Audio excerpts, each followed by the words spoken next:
সবাইকে গড় নমস্কার জোহার। আমি সঞ্জয় কুমার মাহাতো, আদিবাসী কুর্মী সমাজের সেন্ট্রাল কমিটির জয়েন্ট সেক্রেটারি। আমি আজ যে বিষয়টা নিয়ে আপনাদের সামনে তুলে ধরার চেষ্টা করছি যে কুর্মী জনজাতি হলো এমন একটা জনজাতি যারা স্বাধীন ভারতবর্ষে পরাধীন নাগরিক।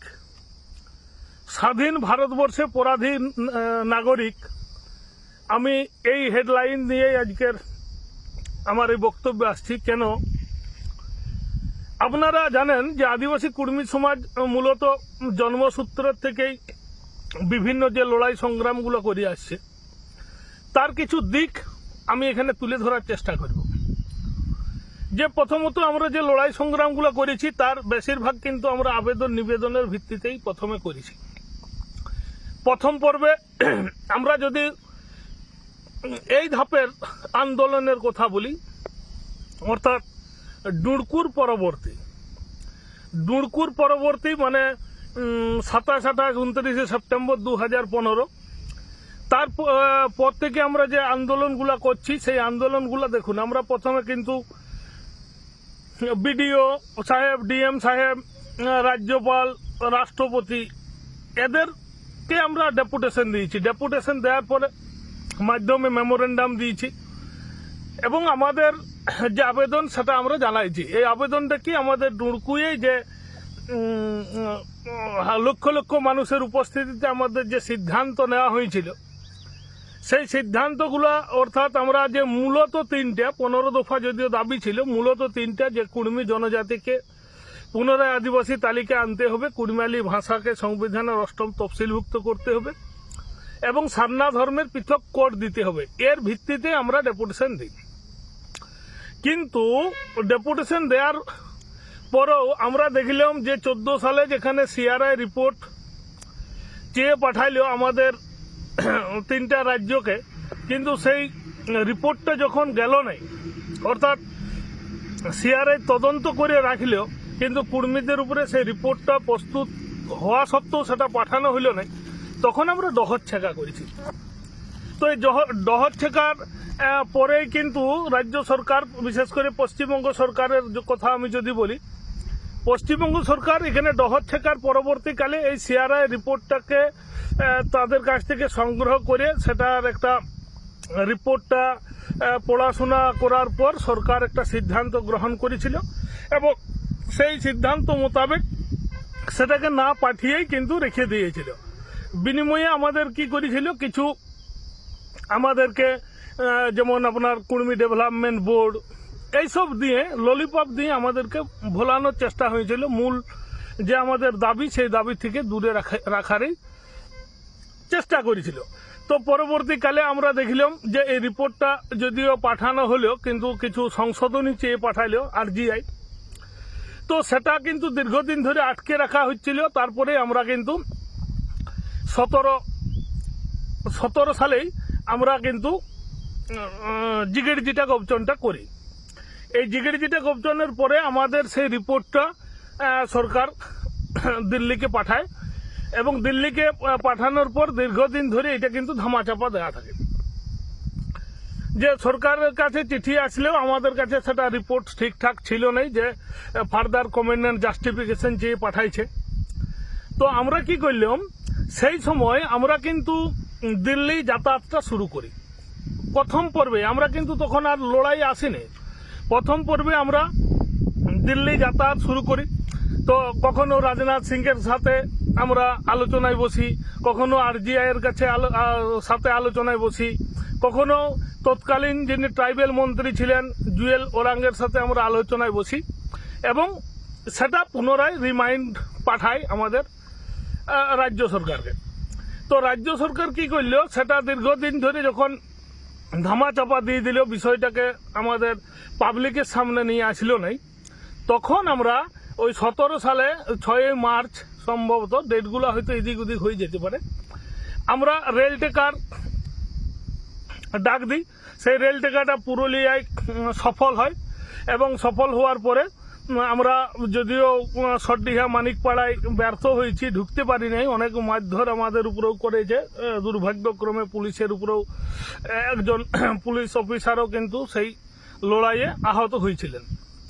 তো যাই হোক, তো এইরকম পর্বটা যখন আমাদের রেল টেকা সেখানে সরাসরি আমাদের আন্দোলনের পরে সেখানে আমাদের কাছে যান আমাদের এসকে থাড়ে অর্থাৎ ট্রাইবেল সচিব পশ্চিমবঙ্গ সরকারের। তিনি আমাদের সাথে আলাপ আলোচনায় বসেন এবং যে এই বিষয়টা আমরা পাঠাই দেব। তো এই যে পাঠাচ্ছে এইভাবে দীর্ঘদিন ধরে কিন্তু আমাদের আটকে রয়ে যায় রাজ্য সরকারের। আমরা দিল্লি যাই, বিভিন্ন দপ্তরের সাথে কথা বলি, বিভিন্ন আমলাদের সাথে কথা বলি, আরজিআই এর সাথে কথা বলি, বিভিন্ন এমপি মন্ত্রীদের সাথে কথা বলি, জুয়েল ওরাং সাহেবের সাথে কথা বলি। এইভাবে আমরা দিল্লি অনবরত যাতায়াতের পরেও যখন আমাদেরকে পাঠানো হলো নাই, তখন আমরা আবার লড়াই সংগ্রামে আসার আবেদন জানাই। এবং প্রথম দেখুন, আমরা কিন্তু আবেদন নিবেদনের ভিত্তিতে ছিলাম, তারপরে আমরা হালকার উপরে লড়াইয়ে গেছি, হালকার উপরে, কখনো ডহর ছেকা, কখনো জিগিরজিটা কবচন, কখনো রেল টেকা। তো এরপর আমরা কি পদক্ষেপ নিলাম যে আমাদের দিল্লিতে গিয়েই আমাদেরকে এই লড়াইটা করতে হবে এবং আমরা মাহুড্ডড় আগুয়ান কর্মসূচির নাম দিয়ে আমরা রামলীলা ময়দানে দুটো ট্রেন ভাড়া করে আমরা সেখানে মাহুড্ডড় আগুয়ান কর্মসূচি সফল করি। প্রায় 12 থেকে 15,000 লোক আমরা সেখানে যাই এবং যন্তর মন্তরে আমরা যে মাহুড্ডড় আগুয়ানটা করছি এবং প্রধানমন্ত্রী, রাষ্ট্রপতি, তাদের সবার কাছে আমাদের যে দাবি সনদ আমরা পেশ করি। কিন্তু দেখা গেল যে তারপরেও কিন্তু আমাদের এই বিষয়ে কোনো পদক্ষেপ না রাজ্য সরকার না কেন্দ্রীয় সরকার কোনোভাবে নিচ্ছে। তখন আমরা প্রথম রাজনৈতিক সিদ্ধান্ত আমরা নিই। কি রাজনীতি সিদ্ধান্ত নিয়েছি? সদরিয়া সাড়ান জড়ুয়াহি আমরা করি। 19-এর আগে সদরিয়া সাড়ান জড়ুয়াহির মাধ্যমের মধ্য দিয়ে আমরা যে রাজনৈতিক পদক্ষেপটা নিই সেটা হচ্ছে একটা সিটে, একটা লোকসভা। কোন লোকসভা? না, ঝাড়গ্রাম লোকসভা। তৎকালীন যিনি তৃণমূলের প্রার্থী ছিলেন সেই প্রার্থীর বিরুদ্ধে আমরা ঘোষণা করি যে আমাদের এই কুর্মীদের ভোট কোনো মতেই ওই প্রার্থীকে দেওয়া যাবে না। সেইটা সামগ্রিকভাবে কিন্তু সাপে বর হয়ে যায় বিজেপি সেখানে 5-5টা এমপি সিট, বিশেষ করে আমাদের কুর্মী অধ্যুষিত এলাকার টোটাল এমপি সিটগুলোই বিজেপি জিতে। সদরিয়া সাড়ান জড়ুয়াহির কিন্তু সেটা ফল। তো এই বিজেপি জয়লাভের পরেও ওরা কিন্তু 5 বছর যে মাঝখানে সময়কাল গেছে, তারা এর পরিপ্রেক্ষিতে কোনো সিদ্ধান্ত বা এই কুর্মিয়ালি বিষয়টা নিয়ে, তখন যদিও ওদিকে কেন্দ্রের মন্ত্রী কিন্তু চেঞ্জ হয়ে গেছে, জুয়েল ওরাং উনি হেরে গেছেন, হেরে যাওয়ার পরে সেখানে মন্ত্রী হইলেন আমাদের অর্জুন মুন্ডা মহাশয়, তো মন্ত্রী হইলেন। তো তারপরেও কুর্মীদের যখন এই বিষয়টা কোনো কিছু পদক্ষেপ নেওয়া হচ্ছে নাই, তখন আমরা কি করলাম? কলকাতাতে হড়গুনতে 8টা হড়গুনতে নাম নিয়ে আমরা একটা আন্দোলন সংগঠিত করি। সেই আন্দোলনের ফলে 21 সালে দেখা গেল যে ঘুরে আবার তৃণমূল জয়লাভ করতে শুরু করল। আমাদের রাজনৈতিক পদক্ষেপ প্রথম হয়েছে কোথায়? না, আমরা লালগড়ের যে সদরিয়া সাড়ান জড়ুয়াহি, আমাদের 4টা লোকসভা কেন্দ্রেই আমরা কিন্তু 4টা সদরিয়া সাড়ান জড়ুয়াহি করি। তো তারপরে সেখান থেকে আমাদের কি হলো, 21 সালে আবার ঘুরে আসলো তৃণমূল। সেই সিটগুলো যখন বিধানসভায় পাওয়ার পরেও কোনো পদক্ষেপ নিল নাই, তখন আমরা 20 সেপ্টেম্বর 2022 সালে আমরা পুনরায় রেল রুখো ডাক দিলাম। তার মাঝখানে দিল্লি আমরা অনবরত যাতায়াত করেছি, সেখানে কাগজপত্র আমরা দেখেছি যে আমাদের একদম যেটা পাঠানোর কথা, অর্থাৎ ফার্দার কমেন্ট অ্যান্ড জাস্টিফিকেশন, সেটা রাজ্য সরকার পাঠায় নাই, কেবল সেইটাকে কপি পেস্ট করে পাঠাচ্ছে। তো আমরা যখন সেখানে 5 দিন 5 রাত অর্থাৎ 120 ঘন্টা করে আমরা রেল অবরোধ যখন করি, তারপরে আমাদের সাথে এদিকে পরিবর্তন হয়ে গেছে ট্রাইবেল সচিবের নাম হচ্ছে এসকে থাড়ি সাহেব না তখন বনসাল সাহেব, সঞ্জয় কুমার বনসাল সাহেব তখন সচিব হয়ে গেছেন। তিনি আমাদের ভিডিও কনফারেন্সের মাধ্যমে বার্তা দেন যে ঠিক আছে, আপনাদের এই রিপোর্টটা আমরা সঠিকভাবে পাঠাবো, আমাদেরকে 3 মাস সময় দেন। তো 3 মাস সময় দেওয়ার পরে যখন দেখলাম যে 3 মাসের মধ্যে কিন্তু আমাদের রিপোর্টটা ঠিকঠাক পৌঁছাইল নাই, তখন আমরা দ্বিতীয় রাজনৈতিক পদক্ষেপ নিই। কি রাজনৈতিক পদক্ষেপ? আমরা এই পঞ্চায়েত নির্বাচনে যারা আমাদের সমর্থনে নির্দল প্রার্থী হবেন তাদেরকে আমরা সাপোর্ট করব। এইভাবে আমরা রাজনৈতিক যে সিদ্ধান্ত, সরাসরি রাজনীতিতে আমরা প্রবেশ করছি। এবং এই যে গণতান্ত্রিক পদ্ধতিতে যখন আমরা বিভিন্ন লড়াই সংগ্রাম আন্দোলন করি, তখন সবাই বলে উপদেশ দেয় যে সাংবিধানিক পদ্ধতিতে লড়াই আন্দোলনের মধ্য দিয়ে গণতান্ত্রিক পদ্ধতিতে আমাদের এই দাবি পূরণ হবে। তাইলে আমরা গণতন্ত্রের যে স্তম্ভ অর্থাৎ রাজনীতিতে অংশগ্রহণ, সেটা আমরা করি নির্দল প্রার্থী হিসাবে। তো সেখানেও যখন আমরা প্রায় 500-র কাছাকাছি আমরা মেম্বার তৈরি করি এবং প্রায় 12 থেকে 13টা পঞ্চায়েত যখন আমাদের কবজায় আমরা পরিচালনা করছি, সেই সময় কি হলো না, আমরা আরেকবার রেলের আন্দোলনের ডাক দিই। এবং রেল আন্দোলনের ডাক দিই কখন? 23 সালের আমাদের 5ই এপ্রিল আমরা ডাক দিই। সেই রেল অবরোধ আমরা আবার 5 দিন 5 রাত করার পরেও যখন সরকার কোনরূপ পদক্ষেপ নিচ্ছে নাই, তখন সরাসরি আমরা সংঘাতে আসি। এবং আমরা কি করলাম যে পুনরায় তারপরে পঞ্চায়েতের আমরা অংশগ্রহণ করলাম এবং বিভিন্ন রাজনৈতিক দলকে আমরা বললাম যে যদি আপনারা কুর্মী আলী ইস্যুতে সরব না হবেন, তো আপনারা আমাদের এই কুর্মী অধ্যুষিত এলাকায় প্রবেশ করবেন নাই। এবং সেইভাবে আমাদের বিভিন্ন ঘটনা ঘটে গেছে, আপনারা জানেন। অভিষেক ব্যানার্জি থেকে শুরু করে দিলীপ ঘোষ, অজিত মাইতি, এদিকে বীরবাহা হাঁসদা, দুলাল মুর্মু, ইনারা বেফাস মন্তব্য করেন। তো এইরকম বেফাস মন্তব্য চলতে আমাদের এইরূপ পরিস্থিতিতে আমাদের করণীয় কি? না, আমরা আরেকবার যখন 20 সেপ্টেম্বর 23-এ রেল অবরোধের ডাক দিলাম, আপনারা জানেন যে হাইকোর্ট আগের দিন রায় দিচ্ছে যে আমাদের রেল আন্দোলনটা অবৈধ। তো আমরা এই যে একটা স্বাধীন গণতান্ত্রিক দেশে বিভিন্ন পদ্ধতিতে অবলম্বন করে আমরা আমাদের দাবি সনদ পেশ করছি, জানাচ্ছি। সরকারের পক্ষে দোষ দেওয়া দিয়ে হচ্ছে রাজ্য সরকার করছে নাই, কেন্দ্রীয় সরকার করছে নাই, এইভাবে ওনারা ঠেলাঠেলি করছেন। তো আমাদের ইচ্ছা কি ছিল যে একটা ত্রিপাক্ষিক আলোচনা হোক। যদি তিস্তা চুক্তি হইতে পারে ত্রিপাক্ষিক আলোচনায়, যদি জিটিএ তৈরি, গোর্খাল্যান্ডের দাবি, দীর্ঘদিনের দাবিকে যদি নস্যাৎ করতে, জিটিএ তৈরি করতে ত্রিপাক্ষিক আলোচনা হয়, তাহলে এই কুর্মী ইস্যুতে তুই ঠেল মুই ঠেল থাকিবে কেন? রাজ্য সরকার কেন্দ্র সরকারকে দোষ দিবে, কেন্দ্র সরকার রাজ্য সরকারকে দোষ দিবে, এটা কেন হবে? তার জন্য যাতে করে আমাদের একটা ত্রিপাক্ষিক আলোচনায় বসার ব্যবস্থা করা হয়, তার জন্য আমরা 23 সালে রেল অবরোধের ডাক দিয়েছিলাম।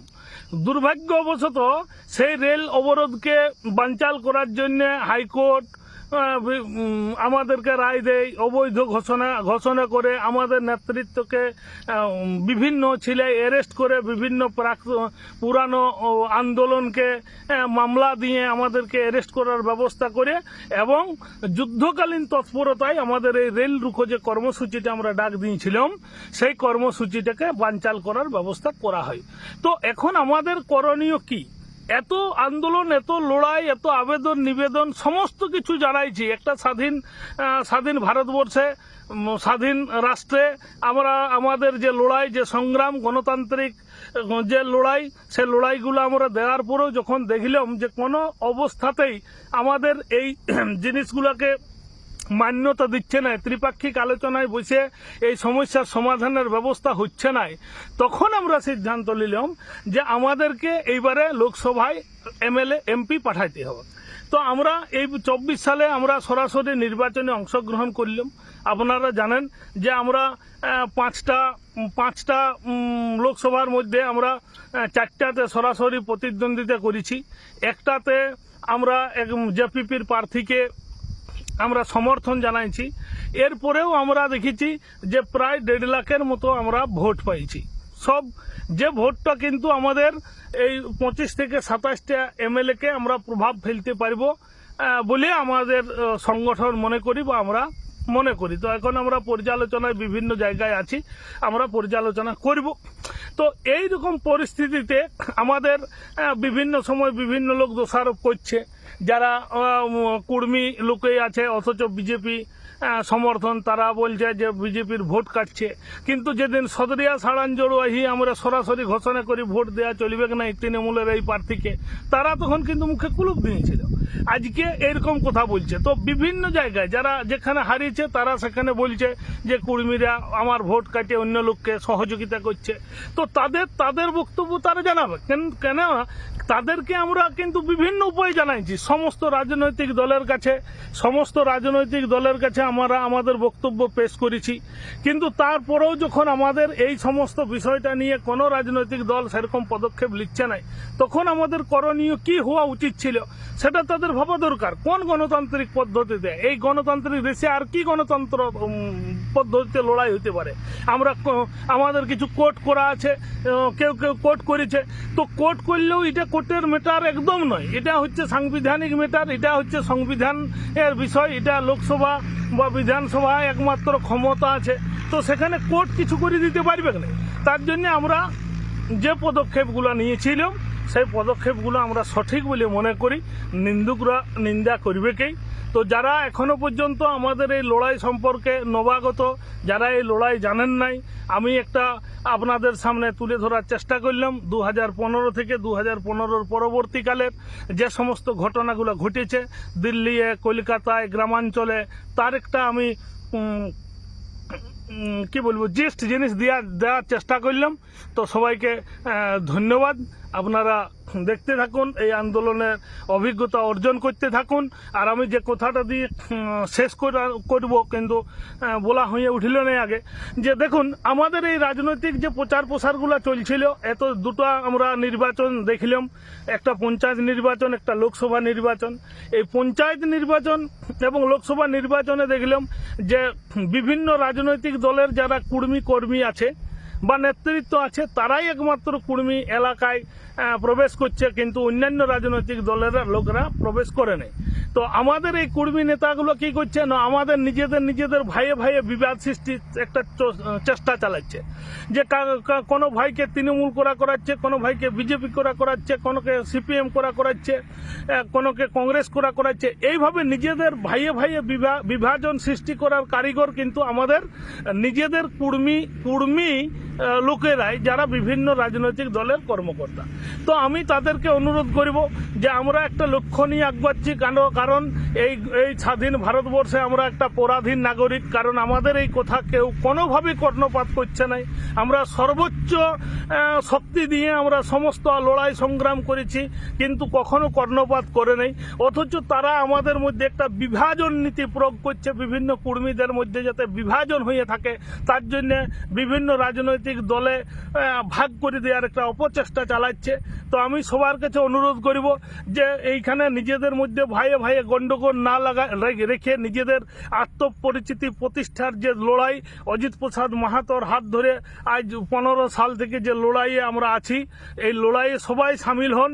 আপনার রাজনৈতিক মতাদর্শ আপনি কিছুদিনের জন্য ত্যাগ করুন, আপনার রাজনীতি মতাদর্শ ত্যাগ করে এই কুর্মী ইস্যুতে আসুন। দেখুন এই 26 সালের যে নির্বাচন, এই নির্বাচনকে পাখির চোখ করে আপনারা লড়াইয়ে আসুন, কারণ সব লড়াই আমরা দিয়েছি। তো আর আমাদের অন্য কোনো লড়াইয়ে লড়িবার নাই। আমরা যদিও আমাদের রেল টেকা ডাক দেওয়া আছে এবং সেটাও সফল করব। তো আমরা মূল লক্ষ্য 26 সাল, সেই লক্ষ্যকে সামনে রেখে এই বিভাজনগুলো বাদ দিয়ে আপনারা এই আন্দোলনে সামিল হন। এই বলে সবাইকে আরেকবার গড় নমস্কার জোহার জানিয়ে আমার বক্তব্য এখানে শেষ করছি। ধন্যবাদ।